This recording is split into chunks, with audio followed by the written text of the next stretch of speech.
Because I have a foot in two worlds, I tend to watch the weather in two worlds. I pay close attention to the Phoenix weather, and so I'm very ready for it today. We're going to be 90 degrees, I think. It's going to be very comfortable. It is. This is wonderful, isn't it? I mean, is this not what we live for? I mean, this is Phoenix. In 3 months we're going to be paying for it, but for now we're enjoying this, right?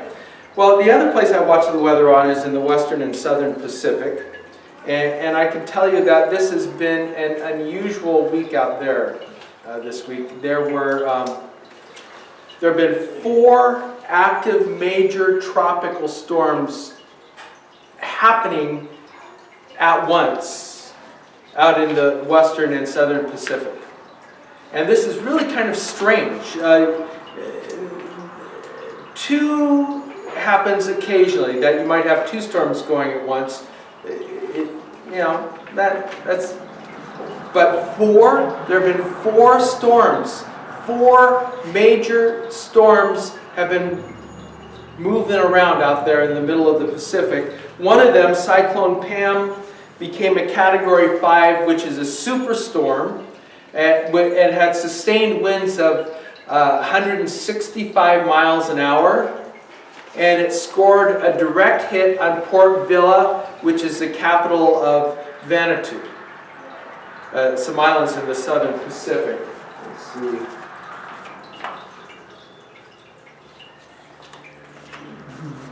This is a news picture from Vanuatu. By the way, in the northern hemisphere, we call these storms hurricanes. In the western Pacific, they are called, and in the southern Pacific, they are called cyclones.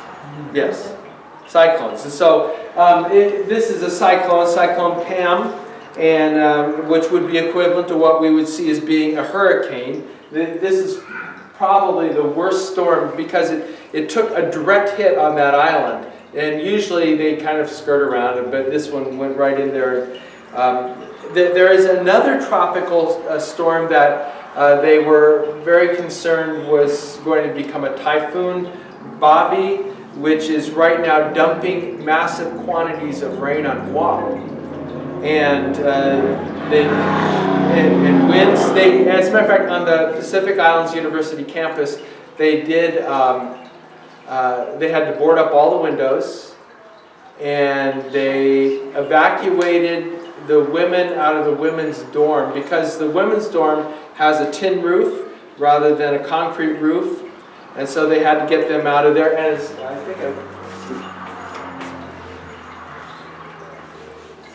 this is, they went to the Dean of Women's house. And they are wall-to-wall stuffed into this house where some of the campus workers live. And they've been sleeping there. I mean, it's not so bad. They've lost electricity, I just checked a little while ago, in 10 villages through this storm. Which the bad part is that everything's closed up. And it's humid, and it's warm still during the storm. So you've got this humid, warm, and you're stuffing people into a place, and they're still on. I don't ever understand these guys, how they get under blankets when it's that hot and humid and stuffy, and there's no air conditioning because the power has gone out. Well, I think they've got air conditioning in Manila where they are. So it's all right. Now, fortunately, we've gotten pretty good at forecasting these storms. So they were prepared to deal with this. They had plans for it. They dealt with it all. But it's been kind of crazy, and you do not want to be out on the water when one of these storms hits. We are not yet at 100% in the forecasting of the storms. But we're pretty good at getting people lined up, and I'll just tell you straight out that Guam has got one of the best preparedness systems in the Western Pacific. They've made so many mistakes in the past that they got their act together, and so they've got routines and systems, and so they know exactly what they're doing when a storm's coming 72 hours down. You send out this alert, and then it works down, and they were running buses to get people to the shelters. It's just incredible kinds of stuff that they do. And that's because that they can forecast them. They've got a good idea. They're able to forecast them. But obviously, the forecasting was not true in the ancient world. The Apostle Paul was not on a pleasure cruise out there in the Mediterranean when in Acts 27 his ship ran into storm trouble, an unforecast trouble. As you recall, Paul was a prisoner and he was en route to Rome so that the emperor could hear his case. Paul's friends, Luke and Aristarchus, were booked on the same ship as they were sailing across the Mediterranean to Italy, and you can see on the map and the message guide where that journey would go. Now, unfortunately, the crew got a late start. Sailing the Mediterranean is not safe at the end of September. By November, sailors would say that sailing the Mediterranean is suicide. And it appears that the events of Acts 27 were taking place somewhere near the beginning of October. So there was an early storm that came in. Winter was on the way, and so were the winter storms. And they made it safely to Fair Havens on the south side of Crete. There was some discussion about maybe even wintering there, and there would be good reason to winter there. Or actually, no, they were not. They discussed wintering there, but verse 10, yeah, I didn't get it. It advises men, I see that our voyage will suffer damage and great loss, not only for the cargo and the ship, but also for our lives. But the centurion was persuaded more by the ship's pilot and captain than Paul's advice, and since the harbor was unsuitable for spending the winter, the majority supported a plan to put out to sea from there, and they thought that they might reach Phoenix. Not the one in Arizona, but the original Phoenix in Crete, and spend the winter in its harbor, which faced southwest and northwest. And things have not changed a whole lot in all these thousands of years. Everyone still wants to winter in Phoenix, and we're still enjoying that. By the way, this Phoenix would have been a great place to winter. That's one of the beaches in Phoenix. Not our Phoenix, but the Phoenix on the south side of Crete. So I can understand why they would want to take the risk and try to shoot. It was about 50 miles, shoot 50 miles up the coast to the safer harbor of Phoenix. I mean, really, 50 miles, it's not that far, right? And there was even a nice southern breeze that was ideal for the trip. And of course, things did not work out quite that way. As soon as they got out to sea, I'm reminded of another journey. And if you're of my era, you can sing along. So just sit right back and you'll hear a tale of a fateful trip. You know it? Yeah. Started from this tropic port aboard this tiny ship. The mate was a mighty sailing man, the skipper brave and sure. 5 passengers set sail that day for a 3-hour tour. A 3-hour tour. The weather started getting rough, the ship was tossed and tossed.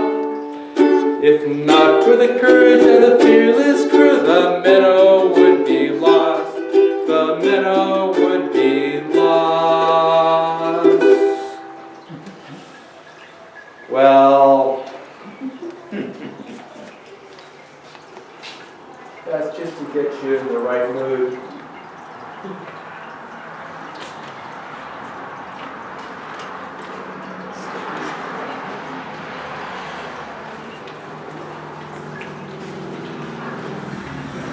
No sooner were they out to sea again than this hurricane, before long, a hurricane-strength wind, verse 14, known as a northeaster, swept down from Crete, and the ship was caught in the storm and couldn't be turned into the wind, so we gave into it, and it carried us along.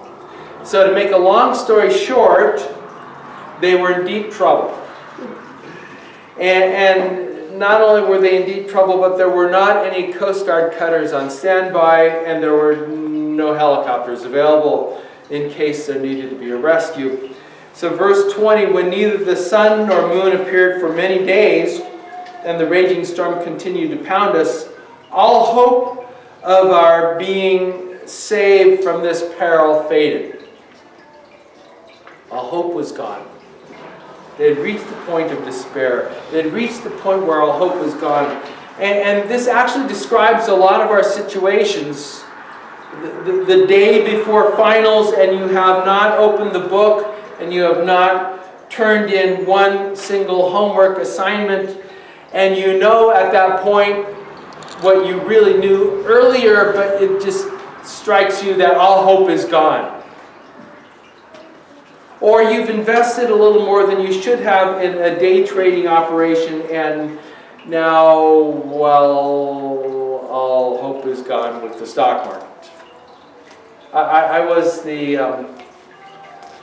on-call chaplain at our hospital in Turlock, California, where I was also the pastor of Cornerstone Covenant Church, and I got a call from the emergency room, and they wanted me to come in and talk with a woman who had tried to take her own life with an overdose of pills. And when they called me to come in, they neglected to tell me that, until I got there, they neglected to tell me that she only spoke Portuguese. And beyond a few simple greetings, which I often exchange with my Portuguese neighbors, I did not, and I still do not speak Portuguese. Now, fortunately, the hospital did have somebody on call that could translate, and so we had some translation. And I learned that this woman had come to the U.S. from the Azores, which is a Portuguese territory, Portuguese territorial islands in the middle of the Atlantic Ocean. And she had 2 children. Then she got a brain disease, and then her husband left her and went back to the Azores, they think. They weren't quite sure where he had ended up. And there was no other family around for this woman. And so she got stuck in a foreign country with medical bills, raising children, and she had a disability. And then she went on welfare. But the revised welfare requirements in California made sure that she was not a slacker and that she had to go to school in order to continue to receive benefits. And so they made her go to school in Merced, which is 30 miles south of Turlock. And she had to go to school 4 days a week. She had to go 2 hours in the morning, and she had to go 2 hours in the afternoon. And then 2 hours in between, she worked at an elementary school. And all of this was just overwhelming. And as she saw the situation, all hope was gone. And that's how she ended up in the hospital. And I just tell you her story because she illustrates the way that it happens. I mean, you think you got things under control, but then it just unravels for people. Panic and despair are common experiences for many people. Verse 21, for a long time no one had eaten. Understandably so. Remember, they were in a storm. Anything that they ate would not have stayed down. And you know how bleak the world looks when you are hungry and when you are sick, seasick. Paul stood up among them and said, men, you should have complied with my instructions not to sail from Crete. Then we would have avoided this damage and loss. Verse 22, now I encourage you to be encouraged, or I urge you to be encouraged. Not one of your lives will be lost, though we will lose the ship. Last night, an angel from God to whom I belong, the God to whom I belong, and whom I worshipped stood beside me. By the way, if you are keeping track of such things, this is the third time that Paul has had such a night visit from an angel. And the angel, verse 24, said, "Don't be afraid, Paul. You must stand before Caesar. Indeed, God has graciously given you everyone sailing with you. Be encouraged, men. I have faith in God that it will be exactly as He told me. However, we must run aground on some island." Well, you know the rest of the story. Indeed, the ship was wrecked, and it wasn't anything like Gilligan's Island. But everyone escaped safely to the island. It was a happy ending of sorts, right? At least for this episode. I mean, there's more coming, but I don't want to get too far ahead of myself. Like life in general, for many of us, it's just one thing after another. So they will escape from this, but then something else is going to happen, and there's going to be another issue. And you start reading all this stuff through the book of Acts, and you start to wonder, how is it that Paul remained calm while all these other people had lost hope and had gone into darkness and despair? And why did they have to go through this stuff anyway? Why did they have to experience this kind of trauma? Why is there so much trouble? So I've got a few ideas for you to consider. The first one is this.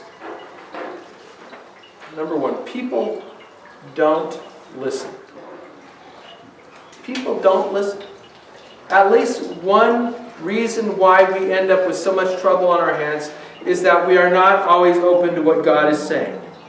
Luke wants us to note that Paul sensed trouble ahead, but that he was ignored.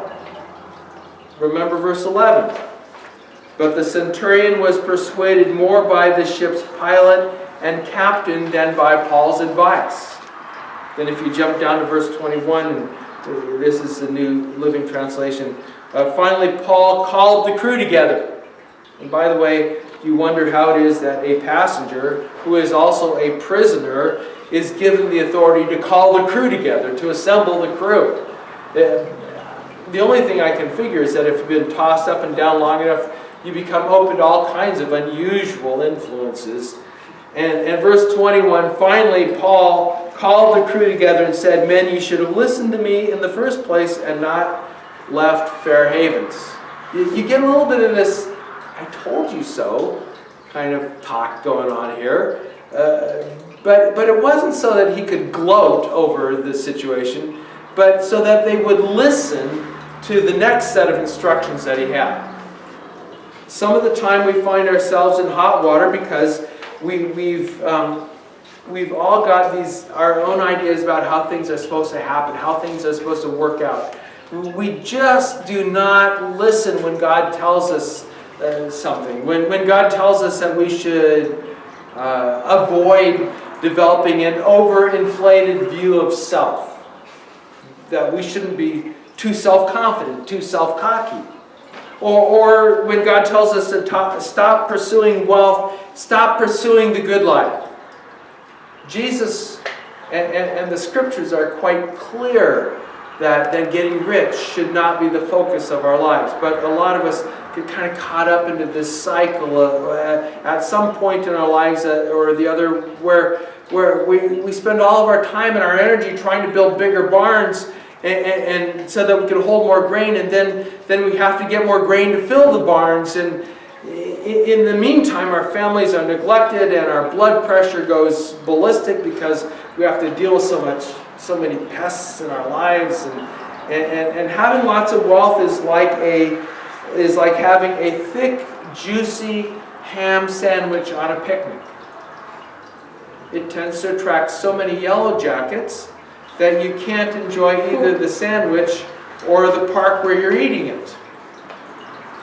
The scripture says this over and over again, but we have become so preoccupied with doing our own thing and proving that we are the exception to the rule that we're always looking for the loopholes in it.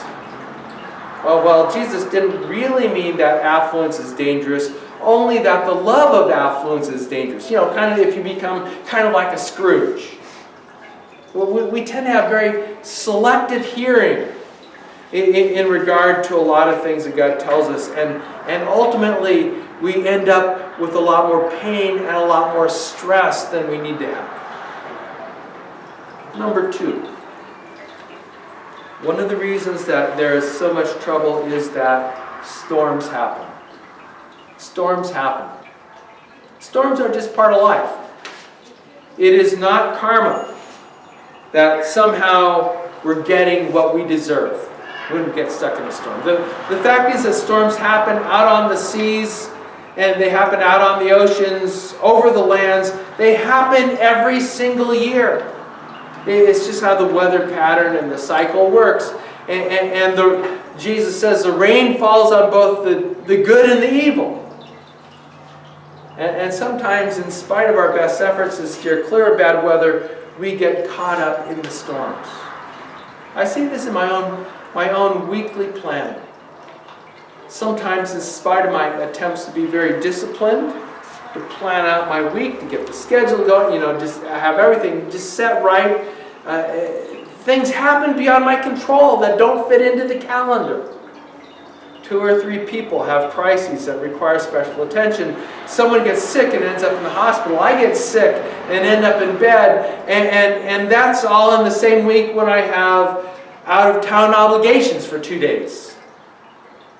I'm sure that you've had equivalent kinds of experiences. When you are on the verge of panic, not because you've been lazy, and not because you've planned poorly, but because the floodgates opened and it all just kind of comes at you at once. So how do we avoid panic when that happens? How do we stay composed? Well, let me tell you how I do it. I excuse myself from all human company. I close the door and I scream at the top of my lungs into the pillow. That makes things better. Well, occasionally relieves some of the stress, but mostly I find relief by reminding myself, and I've got to consciously remind myself. It just doesn't naturally. I make a decision to remind myself that I've got good cause to remain calm. And first of all, I remind myself, and this is actually number 3 on the message guide, that God is in charge. I remind myself that God is in charge. It works a lot better than screaming into the pillow. And this seems to be a major sub-theme throughout the entirety of the book of Acts, that God is in charge. The purpose of the book of Acts is to show how the words of Jesus in chapter 1, verse 8 are fulfilled. And when the Holy Spirit comes upon you, you will receive power, and you will be my witnesses in Jerusalem, Judea, Samaria, and to the end of the earth. We know that. We've heard it over and over again. The whole book is about how the gospel moves to the extreme corners of the earth, places like Rome, places like Mediterranean islands. And in every chapter, the apostles encounter some kind of overwhelming obstacle that looks like it's going to scuttle the whole mission. By the way, scuttle is the power word, the English power word of the week. If we're learning, picking up, developing our vocabulary, and some of you may have, what's your definition of scuttle? Cheryl and I were having a discussion about it yesterday, and she has a slightly different definition than what I have. You can see my definition in the message guide. How do you understand the word scuttle? Intentionally sink a boat. Intentionally sink a boat, okay. How else?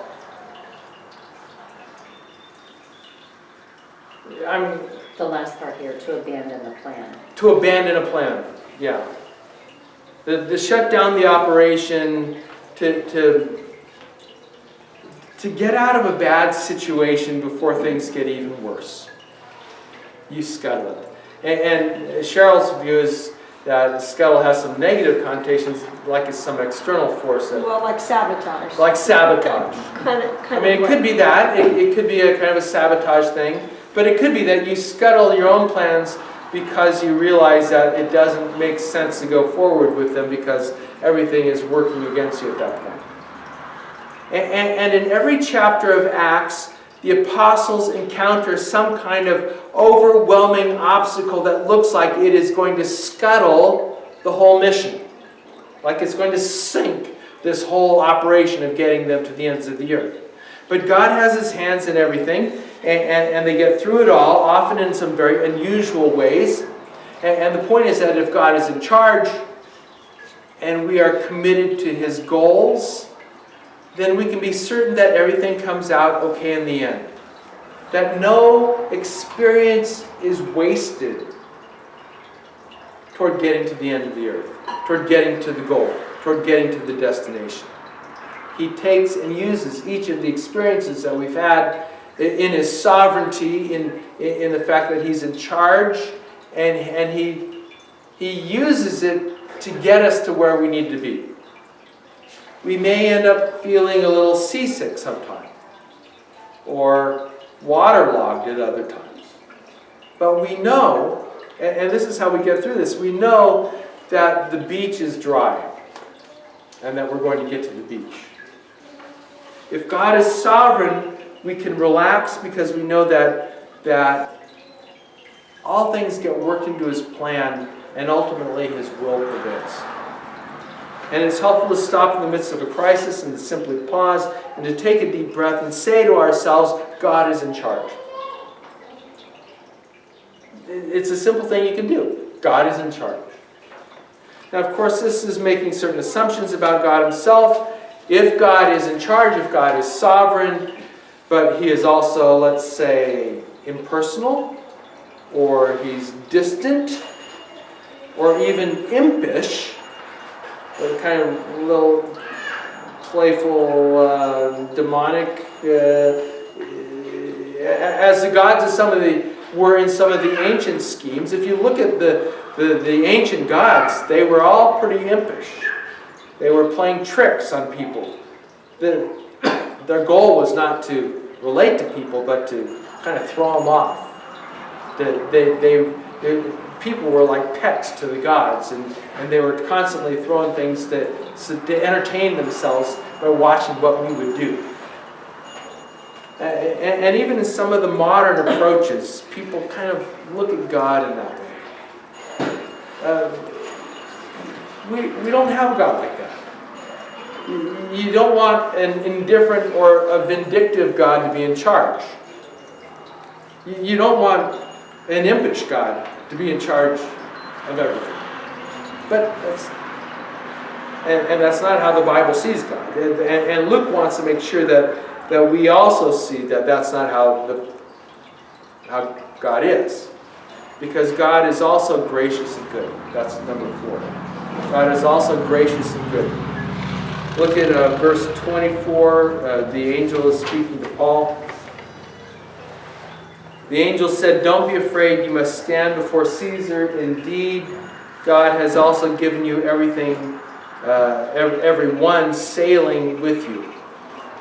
And the point is that not only is Paul spared, but God graciously spares as well the lives of those who are with him. Now, we read this and we think, well, those are the bad guys, right? The soldiers of the evil empire who are delivering Paul to Rome for trial. The sailors who did not listen to Paul's initial warning when they should have been listening. You know, I think this story would have been a lot cleaner if God had saved Paul, Luke, and Aristarchus, and everybody else perished in the storm. That would have made a much better story. Then the 3 Christians made it to Rome and preached the gospel there. That's how I would have put this story together if I were making it up, and I suppose Luke would have done the same if he were just making it up. But the goodness and the grace of God extended to Paul is so great that it spills over and it saves those who are around him. The rest of the 276 people on board on that ship. God is not only in charge, but He is also exceedingly gracious. He is exceedingly good, extravagantly so. Indeed, is that not the gospel message that which Paul was carrying to Rome? The point of it all. That God has not given up on the world, but as an act of sovereignty and grace, has sent His Son Jesus into the world as a Savior, and that all people should turn and become His followers. Jesus is the embodiment. He takes in His body, He becomes the focal point of God's sovereignty and goodness and His grace. Look at Jesus. There's absolutely no panic on His face as He is marching toward the cross. And this is why we can remain calm in the midst of the storm. And this is the key point this morning.